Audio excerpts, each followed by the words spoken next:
The lady or the tiger. In the very olden time there lived a semi-barbaric king, whose ideas, though somewhat polished and sharpened by the progressiveness of distant Latin neighbors, were still large, lurid, and untrammeled, as became the half of him which was barbaric. He was a man of exuberant fancy, and, withal, of an authority so irresistible that, at his will, he turned his varied fancies into facts. He was greatly given to self-communing, and, when he and himself agreed upon anything, the thing was done. When every member of his domestic and political systems moved smoothly in its appointed course, his nature was bland and genial, but, whenever there was a little hitch, and some of his orbs got out of their orbits, he was blander and more genial still, for nothing pleased him so much as to make the crooked straight and crush down uneven places. Among the borrowed notions by which his barbarism had become semified was that of the public arena, in which, by exhibitions of manly and beastly valor, the minds of his subjects were refined and cultured. But even here the exuberant and barbaric fancy asserted itself. The arena of the king was built, not to give the people an opportunity of hearing the rhapsodies of dying gladiators, nor to enable them to view the inevitable conclusion of a conflict between religious opinions and hungry jaws, but for purposes far better adapted to widen and develop the mental energies of the people.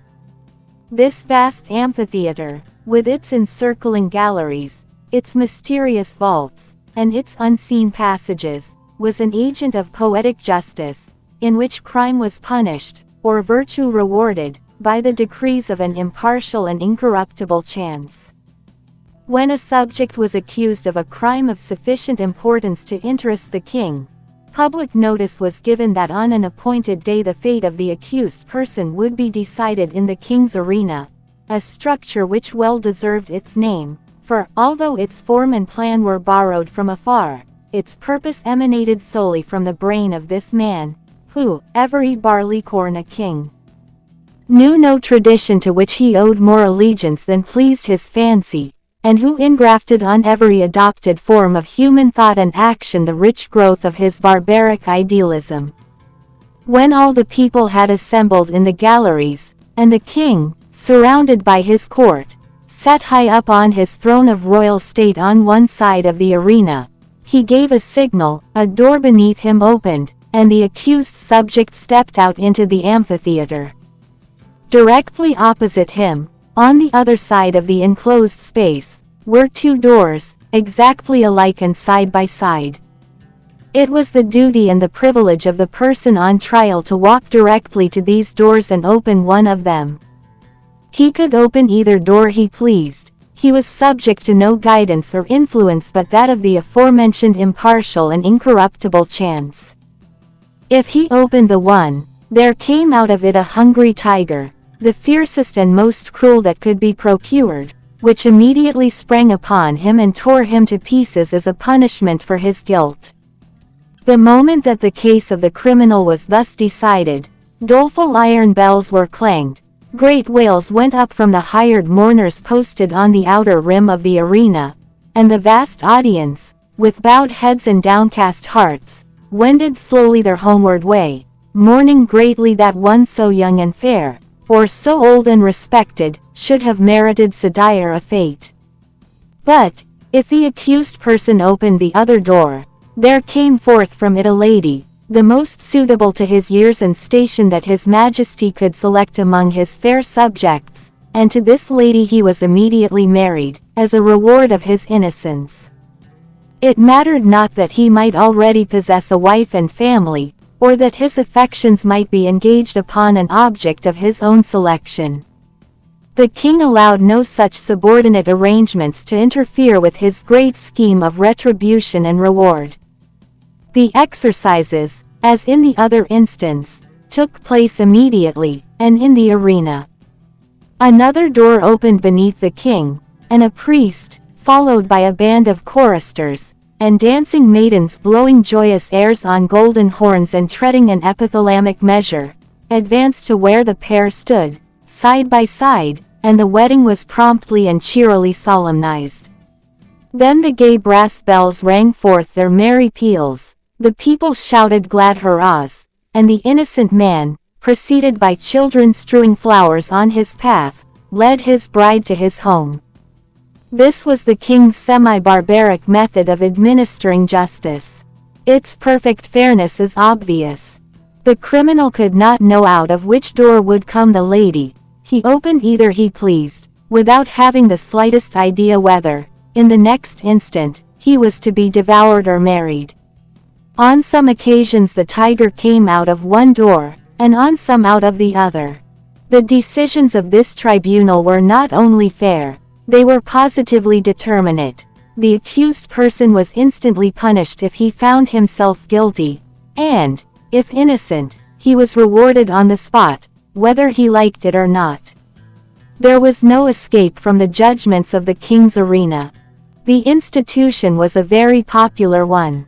When the people gathered together on one of the great trial days, they never knew whether they were to witness a bloody slaughter or a hilarious wedding. This element of uncertainty lent an interest to the occasion which it could not otherwise have attained. Thus, the masses were entertained and pleased, and the thinking part of the community could bring no charge of unfairness against this plan, for did not the accused person have the whole matter in his own hands? This semi-barbaric king had a daughter as blooming as his most florid fancies, and with a soul as fervent and imperious as his own. As is usual in such cases, she was the apple of his eye, and was loved by him above all humanity. Among his courtiers was a young man of that fineness of blood and lowness of station common to the conventional heroes of romance who love royal maidens. This royal maiden was well satisfied with her lover, for he was handsome and brave to a degree unsurpassed in all this kingdom, and she loved him with an ardor that had enough of barbarism in it to make it exceedingly warm and strong. This love affair moved on happily for many months, until one day the king happened to discover its existence. He did not hesitate nor waver in regard to his duty in the premises. The youth was immediately cast into prison, and a day was appointed for his trial in the king's arena. This, of course, was an especially important occasion, and His Majesty, as well as all the people, was greatly interested in the workings and development of this trial. Never before had such a case occurred. Never before had a subject dared to love the daughter of the king. In after years such things became commonplace enough, but then they were in no slight degree novel and startling.